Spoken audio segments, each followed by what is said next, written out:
הריני מקשר עצמי לכל הצדיקים האמיתיים שבדורנו ולכל הצדיקים האמיתיים שוכני העפר ופרט רבנו הקדוש צדיק יסוד העולם נחלנו יום מקור חוכמה רבנו רבי נחמן בן פגה ושמחה נחמן מאומן זכותו יגן עלינו וכל ישראל אמן. שבוע טוב, ערב טוב à tous. Shavua Tov, Bezrat Hashem. On va essayer de partager la Torah de Rabbeinu pendant quelques minutes ensemble, en espérant que vous avez passé un très bon Shabbat et en espérant que Akadosh Baruch Hu, il nous donne les mots qu'on a besoin d'entendre, Bezrat Hashem, comme il a l'habitude de nous transmettre ce qu'on a besoin d'entendre pour la semaine, pour le mois, pour l'année, pour la vie, grâce à la Torah de Rabbeinu Akadosh. Et dites-moi si vous entendez bien, si tout est correct, Bezrat Hashem, on va pouvoir avancer.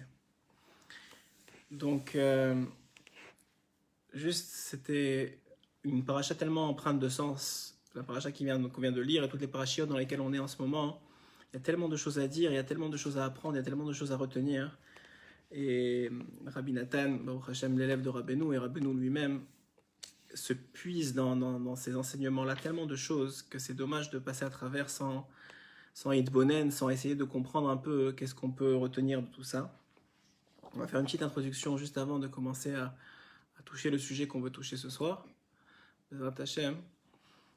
L'introduction, en fait, on l'a déjà faite dans un autre shiur, si vous suivez les shiurim. Et dans un autre shiur, on a expliqué que Rabbeinu, il dévoile que l'homme, c'est comme un fruit. Je vois tov à tous, parce que l'homme c'est comme un fruit. Qu'est-ce que ça veut dire que l'homme c'est comme un fruit? Alors il donne l'exemple d'un fruit qui a une clipa, qui a une écorce. C'est quoi un fruit qui a une écorce? Par exemple, on va prendre une orange. Une orange c'est un bon exemple. Il dit que l'homme il ressemble à l'orange. Dans quel sens est-ce que l'homme il ressemble à l'orange? Alors il dit comme ça. Il dit que si on regarde un fruit, que ce soit une orange, une banane, quelque chose qui a une clipa, alors on remarque que la clipa, d'un côté, elle empêche de profiter du fruit. Un homme, il veut profiter de ce que le fruit il a amené dans ce monde. Pourquoi il vient de fruit dans ce monde? Pour donner de la nourriture aux hommes, pour pouvoir donner même des odeurs, ou il vient apporter quelque chose au monde. Mais tant et aussi longtemps qu'il est protégé par la clipa, qu'il est protégé par l'écorce, alors cette chose-là, elle ne peut pas donner ce qu'elle est venue donner au monde. Pourquoi? Parce qu'on ne la voit pas. Parce que si vous mordez dans une orange alors qu'il y a encore l'écorce, ça va être amer, ça va pas être mangeable. Donc c'est quelque chose qui vient protéger, qui vient finalement empêcher le fruit de se réaliser. On a l'impression. Rabbeinu, il dit à un autre côté, il y a une responsabilité à cette écorce-là que Hachem il a créée, c'est que l'écorce, elle vient aussi pour protéger le fruit. Ça veut dire qu'un homme, d'abord, un fruit lui-même, si on le laisse comme ça, sans écorce, il va pourrir. Quelqu'un, il ne vient pas le manger, il ne vient pas en profiter. Alors, il va pourrir. Pourquoi il va pourrir? Parce que l'air ambiant, etc., les forces qui sont autour, vont se nourrir de lui et vont le rendre pourri. C'est le principe d'un n'importe quel fruit, ça c'est de l'agronomie élémentaire, oui. Ça, c'est un principe. Maintenant, qu'est-ce que ça a à voir avec l'homme?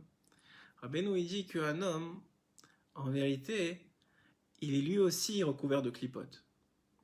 Alors à première vue, ça a l'air mauvais une clipa. Pourquoi? Parce que la clipa, qu'est-ce qu'elle vient faire? Elle amène l'homme à des tendances qui sont contre la volonté d'Hachem. Par exemple, une clipa la colère, c'est une clipa, par exemple. Ou l'égoïsme, c'est une clipa. Ou d'autres aspects négatifs de la personnalité d'un homme, ça s'appelle des clipotes sur l'homme. C'est des choses qui vont amener l'homme à faire des choses qui vont contre la volonté d'Hachem. Donc a priori, on a l'air que la clipa, ça empêche l'homme de se réaliser. Ça empêche l'homme de montrer qui il est vraiment. Puisqu'on sait que l'homme, par définition, c'est quelqu'un qui est bon. Il est une partie, Chelek Melokam Imal, comme il dit le Tanya. C'est une partie d'Hachem Mamash. Donc si on dit que d'un côté, l'homme c'est une partie d'Hachem Mamash, et que la clipa, elle vient recouvrir, empêcher que finalement cette réalisation se fasse. Donc c'est quelque chose de négatif. Mais d'un autre côté, dit Rabbeinu, Hachem il l'a fait positivement. Dans quel sens? Que la clipa, que ces écorces-là, que ces clipotes-là, elles viennent protéger l'homme. Comment elles viennent protéger l'homme? Parce qu'en fait, l'homme, il a été créé, Adam Arishon d'abord, dans les parachiotes qu'on vient de passer, il a été créé à partir d'Akadosh Baruch Hu. C'est-à-dire, il a été créé purement bon, complètement bon. Mais à partir du moment où il a ingéré ce fruit-là, de l'arbre, que ce soit la figue selon certains, le raisin, le blé, ça dépend des opinions, eh bien, il y a eu un mélange entre le bien et le mal qui s'est fait. Un peu comme vous voyez, comme dans une molécule, je ne sais pas qui se rappelle des cours de chimie, mais vous aviez des molécules qui étaient entrelacées les unes aux autres. Eh bien, vous imaginez une grosse molécule, énorme molécule, avec des particules rouges à chaque fois qui s'entrecalent entre des particules blanches. Les particules blanches, c'est le bien qui est l'essence de l'homme, et les particules rouges, c'est le mal qui s'est inséré à l'intérieur et qui s'est mélangé dedans. Mais ça, c'est le mal interne à l'homme. Mais il y a un mal beaucoup plus fort que le mal interne à l'homme, c'est le mal qui est externe à l'homme, c'est le samer même, le satan, ou le yetzerara, ou ce que vous voulez, ce qui est externe, l'existence du mal dans le monde. Maintenant, comment l'existence du mal dans le monde, elle existe? Elle existe parce qu'elle vient se nourrir de l'homme, elle vient se nourrir du bien de l'homme. Mais lorsque il y a des clipotes, le mal extérieur n'a pas accès directement à ce bien-là. Il a accès seulement aux clipotes. Donc quand il vient attaquer l'homme, il vient se nourrir des clipotes. Donc finalement, il va se nourrir de la clipa qui s'appelle, donc comme si on reprend l'exemple du fruit, il vient se nourrir de cette écorce-là et n'attaque pas l'homme. Ce qui veut dire qu'Akadosh Baruch Hu, il fait exprès de protéger l'homme pour que jamais le bien, ce qu'il est vraiment, ne soit touché. Tant et aussi longtemps qu'il n'a pas encore réussi à faire tchouva. Ça veut dire quoi tchouva? Ça veut dire qu'il a fait un retour vers lui-même. Tchouva, c'est un retour. Quand est-ce qu'il fait un retour? En vérité, à chaque fois qu'un homme il arrive à se débarrasser d'une clipa, il est en train de se retrouver lui-même. Quand quelqu'un il fait tchouva, c'est pas qu'il est devenu quelqu'un d'autre, c'est qu'il a dévoilé qui il est vraiment. À chaque fois, un peu plus. Pourquoi? Parce qu'il a enlevé une clipa de lui. Une clipa qui est là depuis sa naissance, et même avant sa naissance, depuis la création du monde, enfin après la création du monde, depuis la faute d'Adam Arishon. Elle est là, elle est présente en lui. Il faut la combattre, parce que la tchouva, c'est aussi revenir, se débarrasser de la clipa. Mais quand est-ce qu'Hachem il permet qu'on se débarrasse d'une clipa, que ce soit la colère, l'égoïsme, etc., seulement quand on est assez fort à l'intérieur, pour que quand le Samer même ou les forces du mal vont venir attaquer l'homme, il sera devenu assez grand pour ne plus pouvoir être attaqué par ces forces-là sans cette clipa-là. Et à chaque fois, c'est comme ça. C'est pour ça que les tzadikim, ils n'ont plus du tout de clipa. Parce que maintenant, si le Samer même il se met devant lui, il veut se nourrir de lui, il peut pas. C'est un roc tellement fort qu'il n'a pas besoin de la clipa pour le protéger. Mais tant et aussi longtemps qu'un homme il est faible, et que s'il n'avait pas cette clipa-là, alors le mal se nourrirait directement de lui, Hachem il a créé cette clipa. Ça, c'est ce que Rabbeinu il nous dit dans un Likutei Moharan. C'est profond, je vous le donne en dehors des mots pour que vous essayiez de comprendre, parce que ce n'est pas le sujet de ce soir. Mais juste pour qu'on comprenne combien Hachem d'abord il est bon, combien il nous préserve de beaucoup de choses qu'on n'a aucune idée, mais aussi combien des fois des choses qui ont l'air mauvaises, en vérité elles sont là à notre service aussi. Donc ça, c'est le principe de la clipa. Maintenant, pourquoi je voulais faire cette petite introduction d'abord? Parce que la paracha de la semaine de Lech Lecha, qu'on vient de lire, elle commence avec une phrase très forte qui a plusieurs sens et qui vient nous apprendre énormément sur la vie. C'est écrit comme ça. Vayomer Hashem, Hashem il dit, il va s'adresser à qui? El Avram, Avram avant qu'il devienne Avram, avant qu'on lui ajoute le He, pour ceux qui connaissent un peu la Torah. Il s'appelait Avram, donc sans le He. Et il lui dit quoi? Lech Lecha. Va, le Lecha, on va le laisser en hébreu parce qu'il y a plusieurs traductions. Lecha, selon Rashi, c'est la traduction la plus basique, la plus exacte, entre guillemets, la plus mot à mot. C'est pour toi. La première question qu'on doit se poser, c'est la première fois dans la Torah qu'on parle d'Abraham. Abraham, il a à peu près maintenant 75 ans. Ça veut dire que ça fait 75 ans qu'il vit, qu'il a fait des choses extraordinaires dans sa vie. Extraordinaire, à un point qu'on ne peut même pas imaginer. À 3 ans, il a commencé à chercher Hachem. À 5 ans, il l'a connu. Après ça, il s'est battu contre son père et contre toutes les idoles de son père, toutes les idoles de la ville de son père. Ensuite de ça, il s'est fait attraper par Nimrod, le roi. Il s'est fait jeter dans une fournaise parce qu'il a dit non à Nimrod quand il lui a demandé de se prosterner devant lui. Il s'est fait sauver par Hachem dans la fournaise. C'est-à-dire qu'il n'a pas brûlé. Il est sorti de là. Et c'est à ce moment-là que Hachem se dévoile à lui. Première question qu'on peut se poser, qu'on devrait se poser, c'est que c'est écrit qu'Abraham, il a eu 10 grandes épreuves dans sa vie. La première, c'est celle de l'Ech Lecha. Mais alors, qu'est-ce qui se passe avec ce qui s'est passé avant? Le fait de chercher Hachem, de le trouver, de se battre contre ses parents pour être attaché ou respecter ce qu'on a toujours voulu être, ce qu'on a compris qui était la vérité. Qu'est-ce qui avec le fait d'avoir refusé à Nimrod de se poser devant lui? C'est pas une épreuve? Et de rentrer dans le feu, c'est pas une épreuve? Et il s'est fait sauver. C'est une épreuve énorme. Comment tu peux dire, comment on peut dire, comment la Torah elle peut dire que la première épreuve d'Abraham, c'est celle de l'Ech Lecha. Alors de là, on apprend quelque chose de fondamental. C'est qu'une épreuve aux yeux d'Hachem, elle n'existe que à partir du moment où il t'a demandé quelque chose. C'est-à-dire que l'épreuve, elle commence quand Hachem il t'a demandé quelque chose et que tu as le choix de dire oui ou de dire non. Ça, c'est une épreuve. Maintenant, si tu fais de toi-même, ça ne s'appelle pas une épreuve pour Hachem. C'est peut-être très difficile. C'est un combat, c'est une réalisation. Abraham, il est devenu Abraham grâce à toutes ces étapes-là. Il est arrivé à l'Ech Lecha grâce à toutes ces étapes-là. Mais quand même, ça ne s'appelle pas une épreuve aux yeux d'Hachem. L'épreuve, elle est lorsqu'il a commencé à lui demander quelque chose, quand il a commencé à se dévoiler à lui. Alors nous, on est dans de beaux draps, parce que nous, on a des épreuves toute la journée, parce que nous, on a reçu la Torah. Abraham, il n'avait pas la Torah. Nous, on a non-stop des recommandations d'Hachem, des demandes d'Hachem. Mais les téphilines, fais la tfila, fais prachat quand tu fais un certain nombre de kilos de pain, fais ça, mange cachère, tout ça, c'est des épreuves en vérité. C'est des épreuves de tous les jours, qui peuvent être petites pour certaines et pour grandes pour d'autres, et où à chaque fois, on doit dire oui ou non. Maintenant, ce qui est incroyable, c'est que selon la traduction, ou selon l'explication de Rashi, le Lech Lecha, ça veut dire va pour toi. Alors Rashi, il explique pourquoi ça veut dire va pour toi.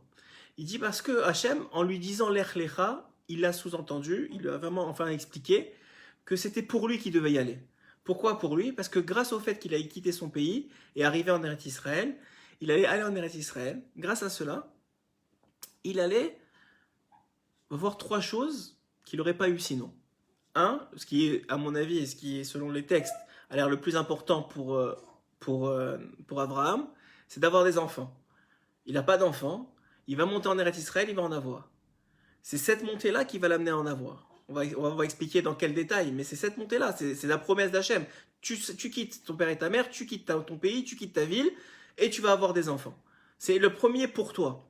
Deuxième pour toi, tu vas devenir extrêmement riche. Tu crois que tu es riche, c'est rien par rapport à ce que tu vas avoir. Et effectivement, on va voir dans la suite des événements qu'Abraham va devenir extrêmement, extrêmement riche. Troisième élément, tu vas être d'une renommée mondiale. Maintenant, on te connaît dans ta région, maintenant c'est le monde entier, de toutes les générations qui vont te connaître. Tu vas être connu, on va bénir grâce à toi, par ton nom, on va bénir. Et c'est ce qu'on fait tous les jours. Dans la tfila, on fait Eloké Abraham, Eloké Yitzhak, Eloké Yaakov. On rappelle que notre Dieu, celui à qui on demande des choses, c'est le Dieu de nos trois patriarches. D'ailleurs, c'est la Iloula d'une Dieu des matriarches ce soir, qui est Rachel. Si vous n'avez pas allumé une bougie, allumez-la rapidement, en l'honneur de Rachel Imenu, Bezrat Hashem. Mais dans la tfila, on va dire Eloké Avraham, Eloké Yitzhak, Eloké Yaakov, comme dit Rabbi Nathan dans l'écoute à la chot. Et pourtant, on va finir Magen Avraham. Celui sur lequel on met le tampon, la bracha à la finale, Baruch Hashem Ata Hashem, Magen Avraham. On rappelle d'abord Avraham, parce que c'est le premier, celui qui a fait tout le dévoilement qui vient par la suite. Donc on va bénir par Avraham. Donc Avraham, il va gagner énormément, en quittant cette ville et en allant en Eretz Israël. Alors, la question se pose. Si moi, je te dis maintenant, va, je sais pas, à Ashkelon, et tu vas être millionnaire, tu vas avoir des enfants, tu vas avoir la santé, tu vas avoir la parnassa, et tout ira bien. Et c'est Hachem qui te parle. Où est l'épreuve? Il n'y a pas d'épreuve. Comment tu peux dire que c'est l'une des 10 épreuves plus grandes, plus fortes que de se sacrifier et de sauter dans une buisson ardente? Il y a certains qui pensent il y en a qui pensent que les 10 épreuves vont crescendo, de plus en plus difficiles. Il y en a qui pensent que c'est le contraire. Il y en a qui pensent que c'était une plus grande épreuve pour Abraham d'accomplir la parole Lech Lecha, va pour toi, que de sacrifier son fils dans la Akedat Yitzhak. Alors c'est impossible à comprendre. En fait, il faut comprendre c'est quoi l'épreuve. L'épreuve de Avraham Avinu, c'est pas de quitter son pays, de quitter sa ville, de quitter son père et d'aller en Eretz Israël. C'est pas ça la vraie épreuve. La vraie épreuve, elle est entre les lignes, elle est quelques pages plus loin dans la paracha. La vraie épreuve est de savoir pourquoi Abraham il va faire ça. Si maintenant je te dis fais ça et je te donne $1 million, 99,9% des gens ils vont le faire. Pourquoi ils vont le faire? Parce qu'il y a $1 million qui va avec. Mais Hachem, il veut s'assurer que malgré qu'il lui a promis tout ça, c'est pas pour ça qu'il va le faire. Et effectivement, il a réussi l'épreuve. Comment on sait qu'il a réussi l'épreuve? Il va faire ce que Hachem lui dit, il va prendre sa femme, il va prendre Lot, il va prendre ses serviteurs, il va prendre son bétail, le bétail qu'il a, il va le prendre avec lui, il va l'amener en Eretz Israël, il arrive en Eretz Israël, il y a la famine. Attends, c'est pas aujourd'hui, c'est pas une heure ou une journée de vol. C'est des mois et des mois de labeur et de difficultés. Il est arrivé en Eretz Israël, on lui a promis monts et merveilles. Qu'est-ce qui se passe en arrivant? Il a la famine. Mais tu m'as promis que j'allais être riche, que j'allais être renommé, que j'allais avoir des enfants. C'est quoi ça? C'est quoi cette histoire? Comment ça peut... Et non seulement il y a tellement la famine qu'il peut ni manger lui, ni sa femme, ni son bétail, ni rien. Et Hachem il lui dit, ok, tu sais quoi, va en Égypte. Il le renvoie dans l'endroit le pire du monde, où la plus grande znout existe dans le monde. À tel point qu'il était obligé de cacher sa femme dans une boîte en arrivant là-bas pour pas qu'elle se fasse attraper. Et finalement, ils ont voulu prendre la douane, ils ont ouvert la boîte, ils ont récupéré Sarah. Le roi Paro là-bas, il a récupéré Sarah. Bon, Hachem, l'histoire, la Torah, elle explique que Hachem, il a puni le roi et que comme ça, Sarah, elle a réussi à se sauver de là. Mais en tout cas, il se retrouve dans une situation catastrophique, complètement à l'opposé de tout ce qu'on lui a promis. Rashi, il dit pourquoi Hachem il a fait cette famine en Israël? Pour Abraham. Parce qu'à l'époque, il n'y avait pas des Juifs en Israël, il y avait juste Abraham qui arrivait. C'était une terre de Canaan, il y avait les Cananéens et d'autres peuples là-bas. Donc c'est pour qui qu'il a fait tout ça? C'est pour Abraham. Pourquoi? Pour savoir, lui il savait déjà Hachem, parce que Hachem il sonde les cœurs. Donc il savait pourquoi au moment où il a fait l'Echlecha, il savait pourquoi il l'a fait. Mais il voulait que nous on sache pourquoi Abraham il l'a fait. Et comment nous on a la preuve pourquoi Abraham il l'a fait? Parce qu'au moment où il est arrivé en Eretz Israël, et c'était la galère mondiale, ouais, il a dû repartir, etc. Il n'a pas dit un mot, il s'est pas rebellé, il n'a pas dit Hachem, mais pourquoi tu m'as fait venir jusqu'ici, tu m'as promis monts et merveilles, et maintenant tu me donnes rien du tout. Il a rien dit du tout. Il a pas dit. Pourquoi? Parce que lui, il s'en fichait en vérité. Lui, il l'a pas fait pour l'argent, il l'a pas fait pour les enfants, même s'il mourait d'avoir envie d'avoir des enfants. Il l'a pas fait pour, pour la postérité ou la notoriété. Il l'a fait pour une seule chose, pour Hachem. Parce que Hachem, il lui a demandé. Parce qu'il aimait Hachem, parce qu'il connaissait Hachem, parce qu'il savait que c'était le maître du monde, parce qu'il savait que c'était... Parce qu'il l'a fait pour Hachem. Et ça, c'est une épreuve qui est peut-être la plus dure au monde. Parce que chacun d'entre nous, lorsqu'on fait une action, veut pas, hein, notre nature cherche notre intérêt. Si ça nous apporte du bonheur, un sentiment d'apaisement, un sentiment de plénitude, alors on le fait naturellement. Mais si c'est quelque chose qui va t'apporter du stress, de l'angoisse, ou qui va t'apporter... alors tu t'éloignes de ça, naturellement, parce que c'est pas quelque chose qui te fait plaisir. Mais quand il s'agit d'un commandement d'Hachem, tu outrepasses ce sentiment-là. Tu outrepasses cette volonté-là. Tu outrepasses, est-ce que oui ou non, ça t'apporte quelque chose à toi, ça t'apporte pas quelque chose à toi. Et c'est ce que Abraham, il a ancré en nous, dans tous ses descendants jusqu'à aujourd'hui, même si nous, on est très très loin d'Abraham aujourd'hui, on est des milliers d'années plus tard. Mais c'est ça qu'il a ancré en nous, c'est ça cette première épreuve, ce qu'elle a ancré en nous. C'est aussi une des raisons pour laquelle on ne parle pas d'Abraham avant. Parce que tout ce qu'il a fait avant, c'est pour construire qui il était lui. Mais à partir de maintenant, il va construire qui on est nous. Et c'est pour ça que la Torah, elle nous parle, parce qu'elle nous parle à nous, la Torah. Donc elle vient relater. La Torah, elle vient relater quoi? Elle vient relater la vie d'Abraham, mais quand ça nous concerne à nous. Tous les 75 ans qui ont précédé, c'est pour créer qui devait devenir Abraham. Mais maintenant, ça va devenir le père de la nation juive. Il va enfanter. D'abord Ishmaël, mais ensuite Yitzhak. Mais il va enfanter, il va nous enfanter. Et grâce aux épreuves qu'il va devenir, grâce à tout le travail spirituel qui va être créé, tout ce qu'il va créer spirituellement, il va nous le transmettre. Donc en vérité, ce qu'il est en train de faire ici, la vraie épreuve, ce que peu de monde savent, ce que Rabbeinu il explique, ce que Rabbi Nathan il rentre en détail, c'est que la vraie épreuve d'Avraham Avinu, c'est pas la preuve de quitter sa mère, son père et de partir de Haran et d'aller de Ur-Kasdim et d'aller en Israël. La vraie épreuve, c'est pourquoi tu le fais. Et ça, c'est un enseignement fondamental pour nous, évidemment. C'est un enseignement fondamental parce que c'est une question qu'on devrait toujours se poser. Alors c'est difficile, c'est évidemment que c'est extrêmement difficile de se poser ce genre de questions-là tous les jours de la vie, à chaque instant. Parce que d'abord la réponse serait souvent négative, mais il faut comprendre que c'est un concept qui est extrêmement important à réaliser. Maintenant, pour aller un peu plus loin dans cette même thématique, pour essayer de comprendre un peu plus qu'est-ce que ça représentait, cette situation-là, on va voir comment Abraham il a réagi à deux promesses que Hachem va lui faire. Alors, j'essaie de retrouver dans le texte en vous parlant ces deux promesses-là, Bezrat Hachem. On va voir que ces deux promesses que Hachem va lui faire, une en ce qui concerne ses enfants, et l'autre en ce qui concerne Eretz Israël. C'est deux promesses que Hachem va lui faire. Il va lui promettre qu'il va avoir des enfants. Et il va lui promettre, voilà, j'ai retrouvé le texte, il va lui promettre qu'il va avoir Eretz Israël. Maintenant, pourquoi est-ce que Abraham, il pensait qu'il n'allait pas avoir d'enfants? Simplement parce qu'Abraham, c'était un astrologue. Il était extrêmement chacham et il était aussi astrologue. Il voyait dans les astres. Et à l'époque, c'est pas comme aujourd'hui l'astrologie, il savait exactement ce qui allait se passer. Et il voyait que Abraham, il peut pas avoir d'enfants. C'est pas prévu qu'il ait des enfants. En tout cas, pas avec Sarai. C'est pas quelque chose qui est prévu. D'ailleurs, Sarai elle-même, elle sait qu'elle peut pas avoir d'enfants parce qu'au bout d'un moment, elle désespère et elle dit à son mari, elle lui dit, bah écoute, si c'est comme ça fait des années que tu attends, eh ben écoute, prends ma servante, ce serait comme moi, entre guillemets, et prends-la et tu auras des enfants avec elle. Effectivement, il va avec elle, il la marie, il va avec elle et elle tombe enceinte. Dès qu'elle tombe enceinte, elle dénigre Sarai, à l'époque, elle commence à la dénigrer, la voir de haut parce qu'elle se dit, moi, en une seule fois, j'ai eu un enfant et toi, ça fait des années que tu essayes. Et là, Sarai, elle comprend, elle sait déjà qu'elle a fait une erreur en lui donnant Agar. La réalité, c'est que probablement, c'est pas écrit dans le texte, mais on le voit entre les lignes, qu'elle lui a dit ça plus pour lui que pour elle. Parce que elle voulait pas qu'il aille avec Agar.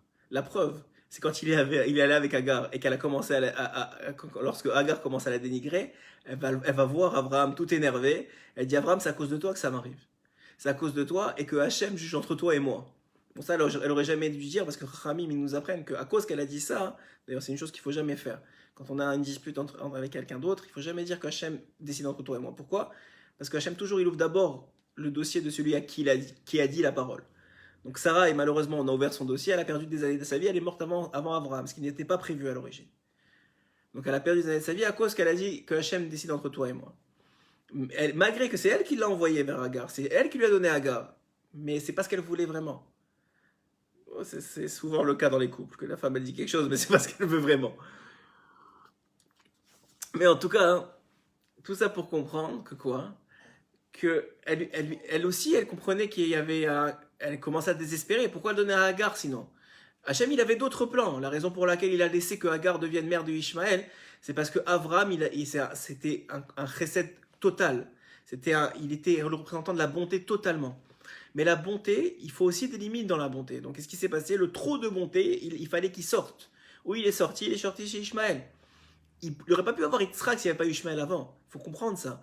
Abraham, il n'aurait pas pu donner directement Yitzhak parce qu'il avait trop de bonté en lui. Ce trop-là, il n'était pas bon.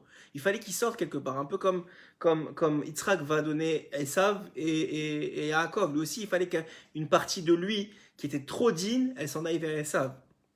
Donc, le même principe avec Ishmaël, il fallait que ce trop de bonté qui n'était pas bon, qui était négatif, il aille quelque part. Il a été avec Ishmaël et ensuite il a pu donner naissance à Yitzhak. Et de là, on voit, hein, d'abord, on voit, c'est très beau à dire aussi, le Rachaim, il rapporte ça.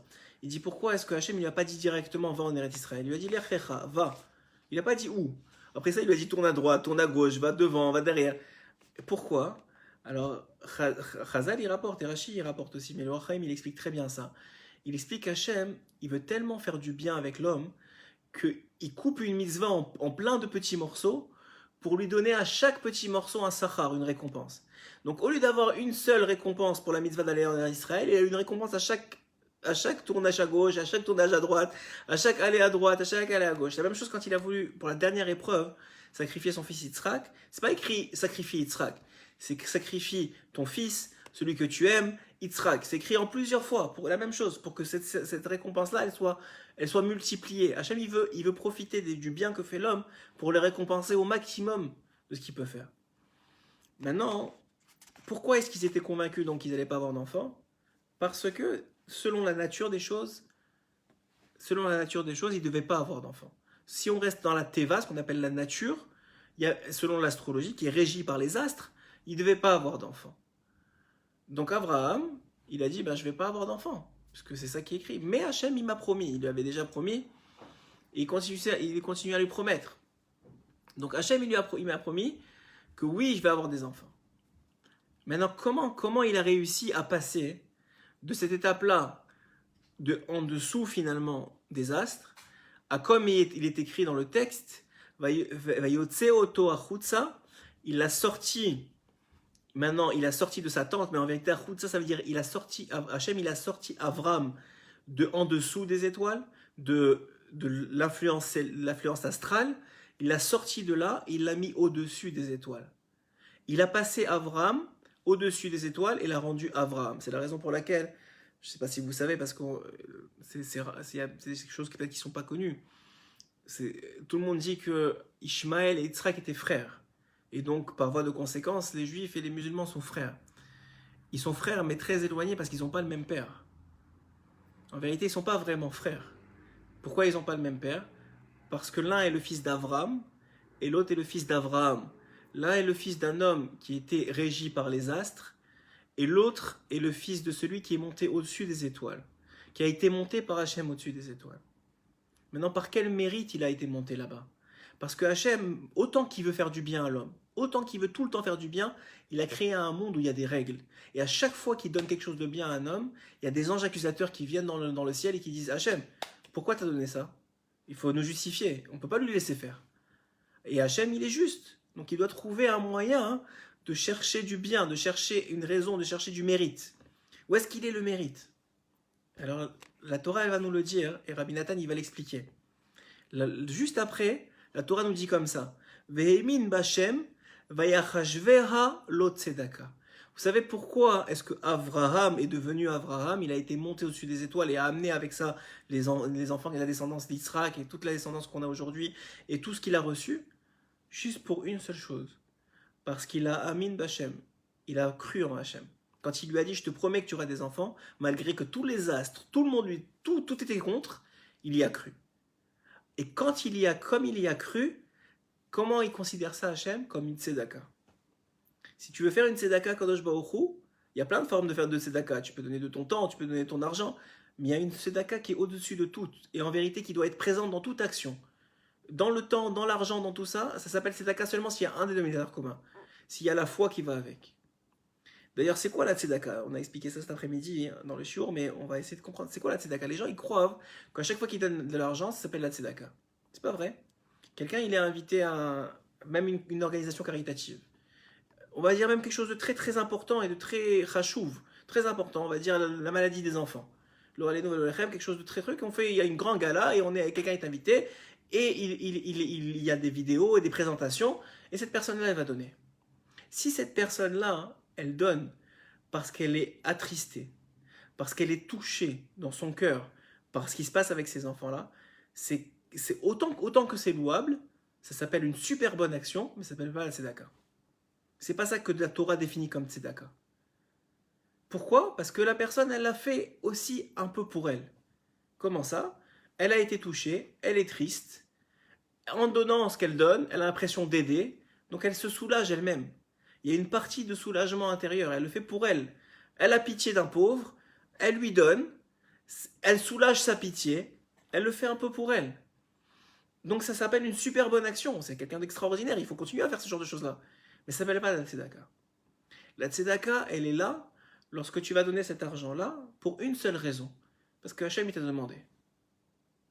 Tu vas donner aux pauvres parce qu'Hachem, il a dit qu'il faut donner aux pauvres. Tu vas donner au Tamidei Chachamim parce qu'Hachem, il a dit qu'il faut donner aux Tamidei Chachamim.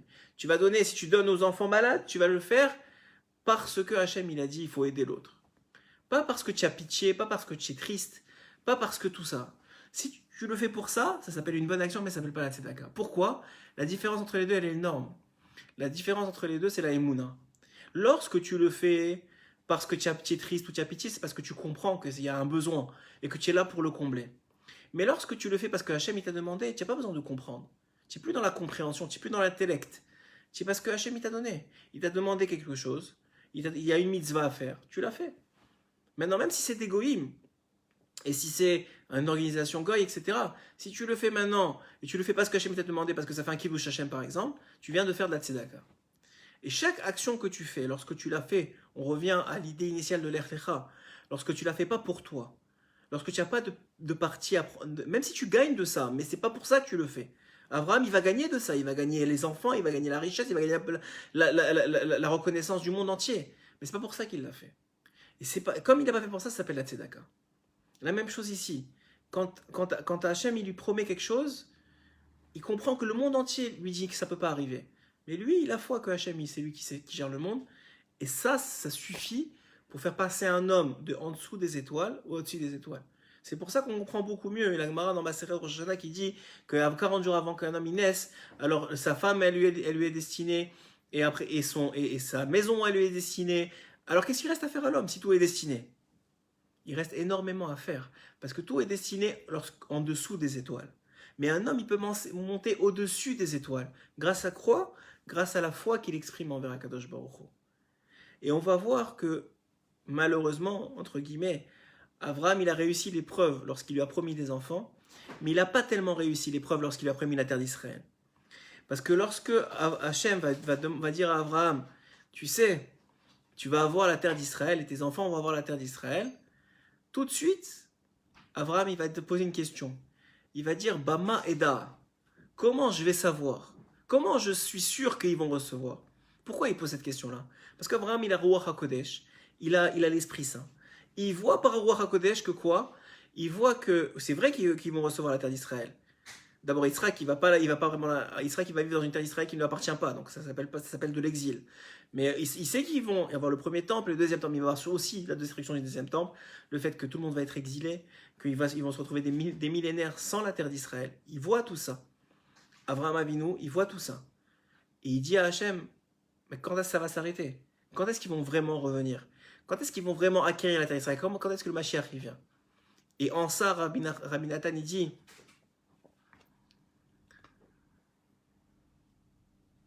alors, là, il y a une bonne question.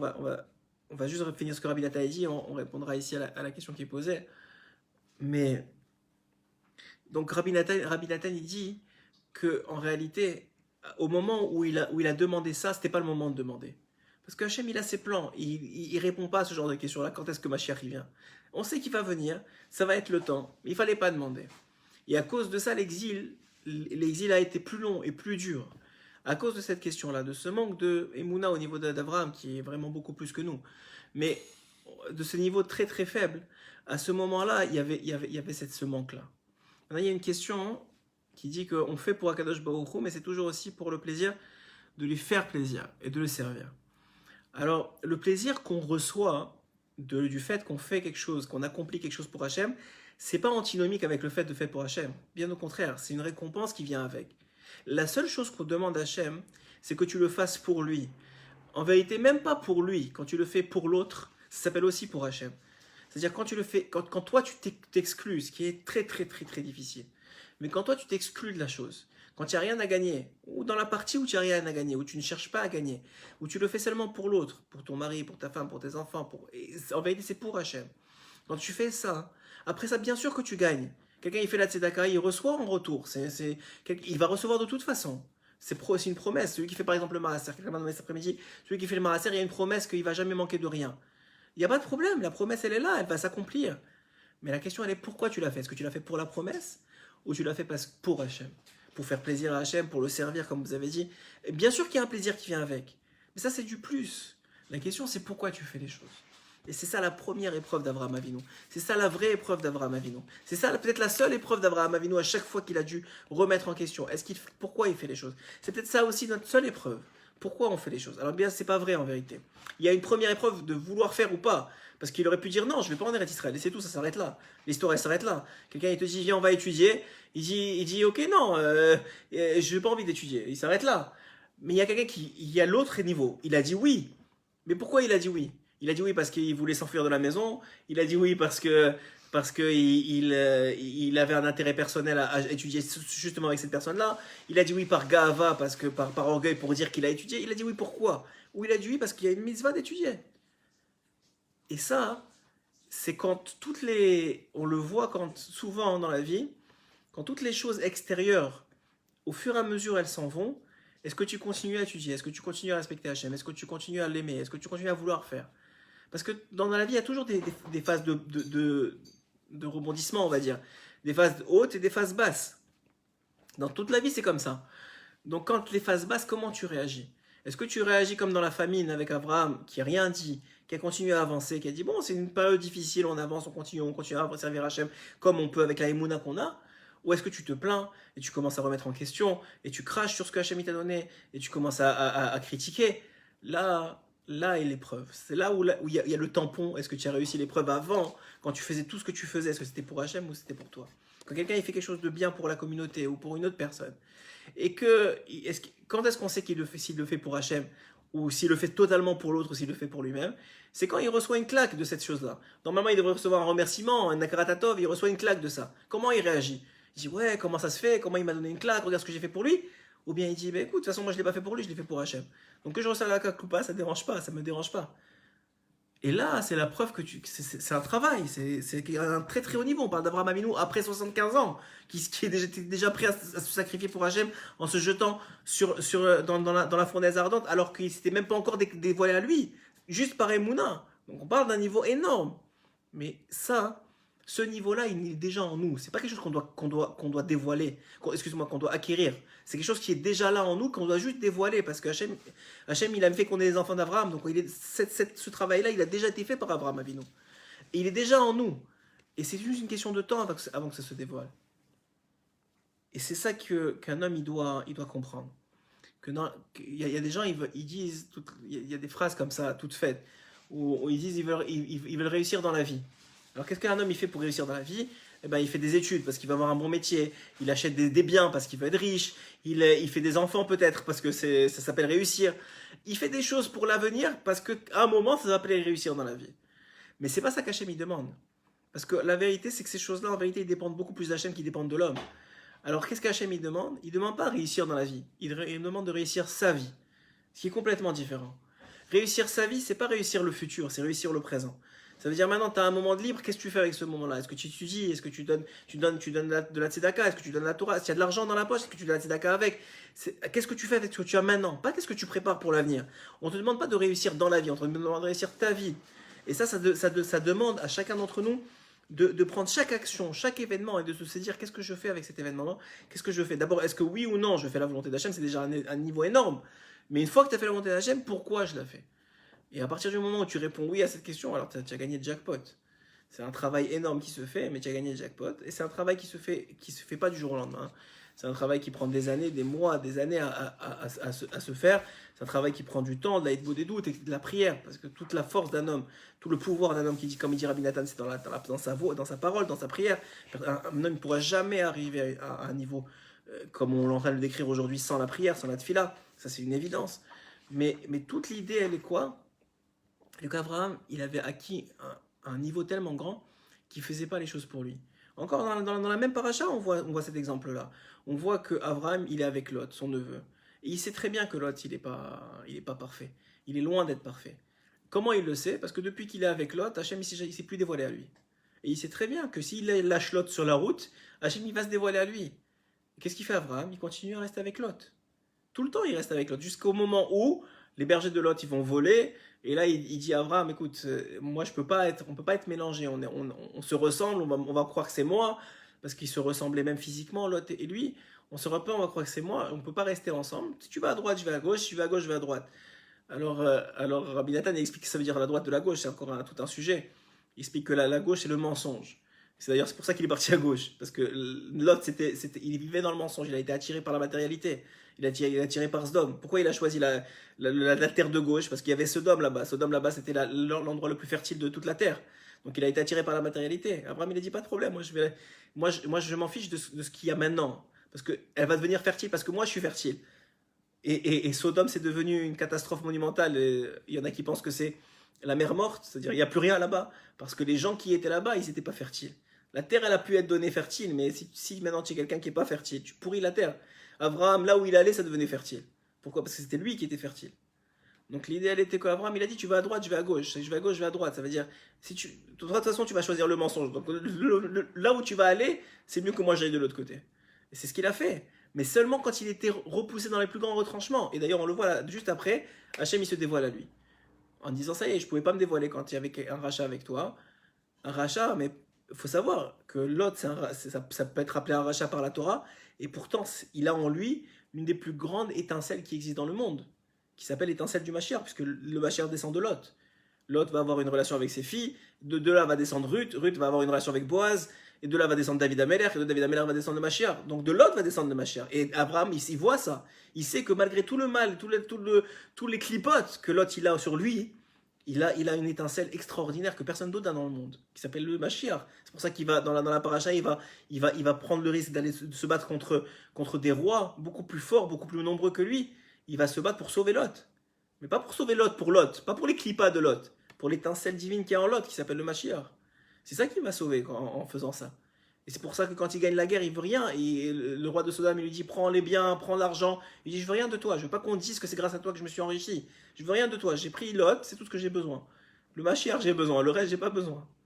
Donc toute l'idée, tout ce que Abraham il nous a légué, en tout cas dans cette paracha-là, c'est qu'il a fait déjà le travail de faire les choses pour les bonnes raisons. Alors c'est déjà très difficile de faire les choses, mais quand on les fait, il faut essayer de se détacher d'une raison personnelle et d'essayer de trouver toujours la volonté de faire les choses pour Akadosh Baruch Hu, de façon générale, de ne pas les faire pour soi. Voilà, Chazak ou Baruch, Shavua Tov à tous, en espérant de vous retrouver demain soir pour le shiur du dimanche soir d'habituel, de l'écoute des Moran. C'était le shiur de la paracha que Bezrat Hashem on essaiera de faire plus régulièrement. Amen, Kenny Ratson. Que des bonnes nouvelles, Bezrat Hashem.